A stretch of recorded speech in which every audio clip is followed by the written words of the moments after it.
हमारे राम जी इष्ट हैं, तो बहुत से लोग ऐसा होते हैं कि राम जी इष्ट होने से दादा वल्लभ जी के दर्शन नहीं जाएंगे। इन सब बाहरी बातों का इस स्थिति पे कोई फर्क नहीं।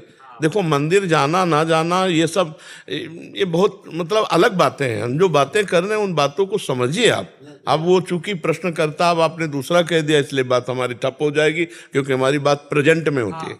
आप जैसे प्रश्नकर्ता वर्तमान में उपस्थित है तो हम उसकी नेत्रों में नेत्र डालकर बात तो कर सकते हैं, उसकी भावना को तो समझ सकते के हैं। लिए मेरा समाधान हो गया। हाँ, तो बस यही बात है।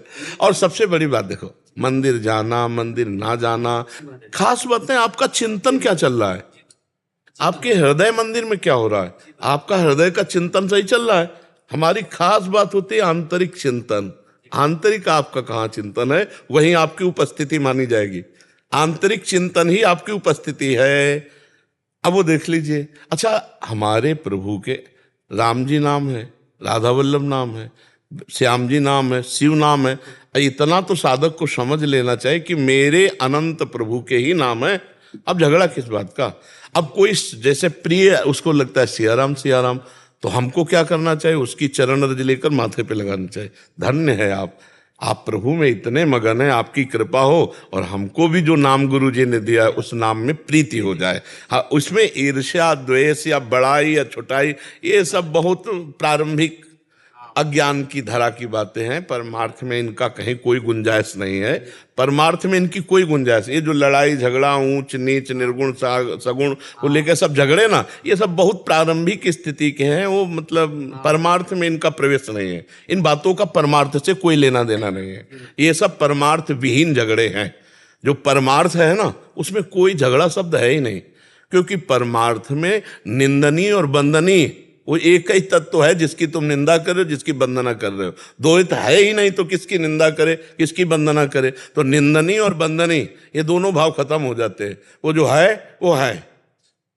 जब तक निंदनीय और वंदनीय बना रहता है तब तक शुद्ध परमार्थ जागृत नहीं होता है। मधुमिता घोष जी। राधे राधे महाराज जी। महाराज जी, मैं विविध वैष्णव गुरुजनों के प्रवचन 2016 से सुन रही हूँ। लास्ट 3 साल से आपका सत्संग सुन रही हूँ। मेरे हस्बैंड काठिया बाबा पानीघाट वाले महाराज जी से दीक्षित हैं। महाराज जी, मेरा एक प्रश्न है। आप कह रहे हैं कि इनको बहुत डर लगता है दर्द से। ये कह रहे हैं कि जब इनको मतलब मरते समय जो पेन होगा, उस पेन से कैसे बाहर आ सकते हैं, उस डर से अभी से जो निरंतर भगवान के नाम का जप करता रहता है, अंतिम समय उसके ऐसे शरीर छूटता है जैसे महामतवाले गजराज के गले से मालती की या मल्ली की या रायवेल की छोटी छोटी जो वो माला टूट के गिर जाए तो उसको पता भी नहीं चलता। ऐसे जो जन्मत मरत दुशाह दुख होई, वो उसको नहीं व्यापता जो निरंतर भजन करता है।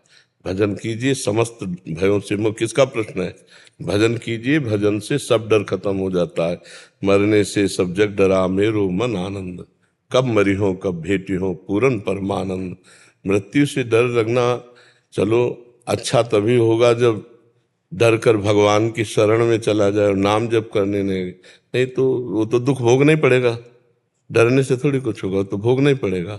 अगर डर कर जो सभीत आवा शरणाई, रखियो ताई प्राण की नाई। भगवान कहते हैं संसार के डर से डर कर कोई मेरी शरण में आ जाए तो मैं उसे प्राणों की तरह प्यार करूंगा। नाम जप कीजिए, भगवान कृपा करेंगे। अंतिम समय में भगवान की स्मृति ऐसी चलेगी कि कब शरीर छूट गया पता ही नहीं चलेगा। जो बड़ा दुख होता है ना, वो भक्त को नहीं होता। जन्मत मरत दुषा दुख जो हुई वो भक्त को नहीं व्यापता जो निरंतर नाम जप करता। नाम का बड़ा प्रभाव है। नाम के प्रभाव से भारी दुख को आराम से सहा जा सकता है। तो हर कष्ट को सहने की सामर्थ्य भगवान के नाम जापक में आ जाती। भगवान की शरण में होकर नाम जप करो, वो निर्भय कर देंगे। जो सभीत आवा शरणाई, रखियो ताई प्राण की नाई। दूसरा उपाय नहीं हो तो भोगना ही पड़ेगा। माँ के गर्भ में जो दुख भोगना पड़ता है उससे कई गुना दुख होता है जब शरीर छूटता है। भयानक पीड़ा होती है, असहनीय। वो तो वही जानता है जिसका शरीर छूटता है। तो उस समय के लिए भजन किया जा रहा है कि भगवान हमारा मंगल कर दें, हम भगवान को प्राप्त हो जाएं, बार बार जन्म मरण के चक्र में ना आना पड़े, इसीलिए नाम जप करके वो हर कष्ट सहते हैं, अपने नाम जप का प्रयोग नहीं करते। जैसे बड़े बड़े संत महात्माओं को देखो, बड़ा कष्ट रहता है और भजन करते हैं, तो वो दूसरों के कष्ट हटा सकते हैं, लेकिन अपने कष्ट क्यों नहीं हटाते? अगर उनमें सामर्थ्य है तो क्यों नहीं हटाते? क्योंकि उस सामर्थ्य का प्रयोग वो भगवत प्राप्ति के लिए करते हैं, स्वयं कष्ट सह लेते हैं और भगवान को प्राप्त हो जाते हैं, जन्म मरण के चक्र से मुक्त हो जाते हैं। इसलिए खूब नाम जप करो, नाम जप ही समस्त दुखों से भयों से आपको बचा सकता है। महाराज जी, इनका एक और है कि ब्रह्म स्थिति बहुत बार सुना है कि उसको वर्णन नहीं किया जा सकता, बट जो स्थिति को प्राप्त हैं वो कितना समय इस स्थूल शरीर में रहते हैं? जितने समय का प्रारब्ध है, अब मान लो 40 वर्ष का प्रारब्ध, 40 वर्ष उनको जिंदा रहना है। 5 मिनट खाए तो 5 मिनट रहेंगे। जितने समय तक का प्रारब्ध है उनको उस समय तक शरीर उनका चलेगा, प्रारब्ध के अनुसार फिर शरीर प्रारब्ध से क्षय को प्राप्त हो जाएगा। वो ब्रह्म बोध तो पहले ही हो चुके थे, वो भगवत प्राप्त तो पहले ही हो चुके थे, बस शरीर छूटा, अपने स्वरूप में तो थे ही, उनको कहीं आना जाना तो है नहीं।